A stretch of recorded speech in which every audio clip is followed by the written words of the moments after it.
المكتب التعاوني للدعوة والإرشاد وتوعية الجاليات بمحافظة بدر।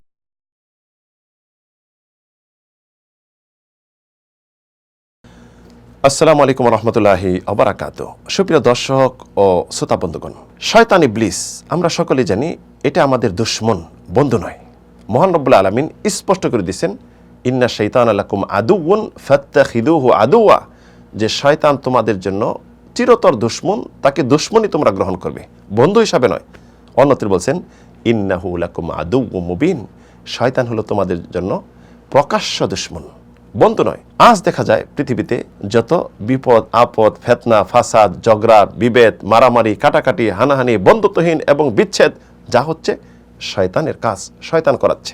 আমরা যারা শয়তানকে বন্ধু হিসাবে গ্রহণ করে নিচ্ছি এটা বুঝতে পারতেছি না, কিন্তু যার মাঝে ঈমান রয়েছে সে পথ খুঁজে যে কিভাবে এই শয়তান থেকে আমি রক্ষা পাবো, এর উপায় বাকি।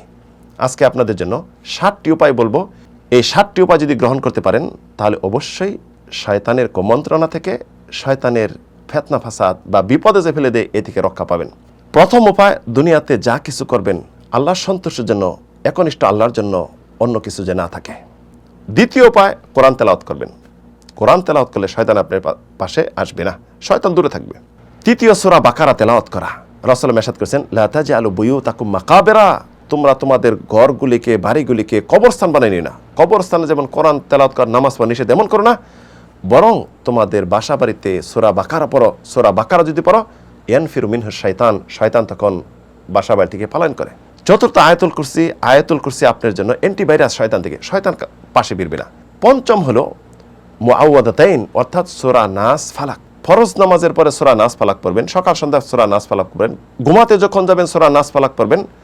এমনকি সূরা নাস যদি সবসময় পড়তে থাকেন, শয়তান আপনি থেকে চলে যাবে, কোনো কুমন্ত্রণা ফালাবে না, জাদুটোনা সব থেকে মুক্ত থাকতে পারবেন। ষষ্ঠ উপায়, এই দোয়াটি পড়বেন দৈনিক 100 বার শয়তান থেকে বাঁচার জন্য, এবং আরও অনেক ফজিলত রয়েছে। লা ইলাহা ইল্লাল্লাহু ওয়াহদাহু লা শারীকা লাহু লাহুল মুলকু ওয়া লাহুল হামদু ওয়া হুয়া আলা কুল্লি শাইইন কাদির।